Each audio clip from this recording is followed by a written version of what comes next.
Hello, this is our ME110 GD&T project, which is a spindle and keyless drill chuck. Our group members are Daniel Cedarberg, Craig Haley, Matt Rowland, and Eric Wolf.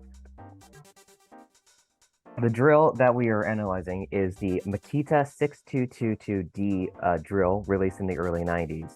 And the parts that we're analyzing are the spindle and the drill chuck.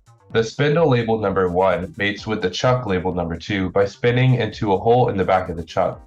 Since the chuck and spindle would be spinning in unison at high RPMs, we believe that some critical features are the threads that are fine threads, the parallel faces, maintaining concentricity, and smooth faces. The spindle has an interior and exterior threads that are called out with 2A and 2B tolerance class.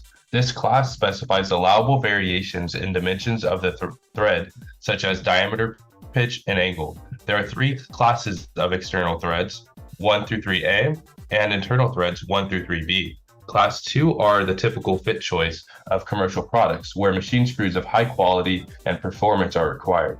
Additionally, surface roughness of 16 was called out, as this is a smoothness that is not critical. It is called out on the front face and referenced on the back face to ensure these faces are aligned. This is used to ensure axial alignment and minimize runout that both could cause vibration and chatter throughout the product life.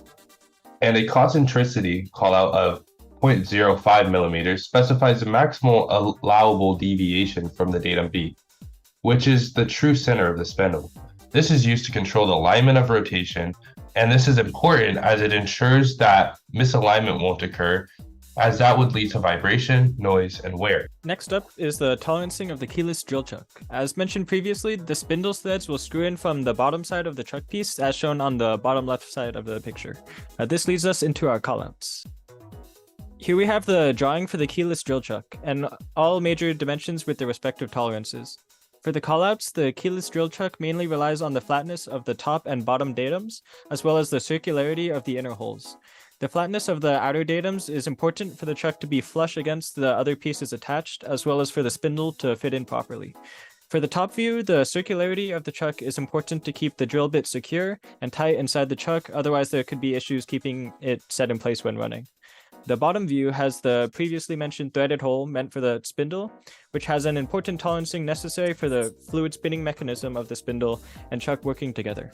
The results of poor tolerancing include the drill bit falls out and flies away, which could be a safety hazard and injure somebody.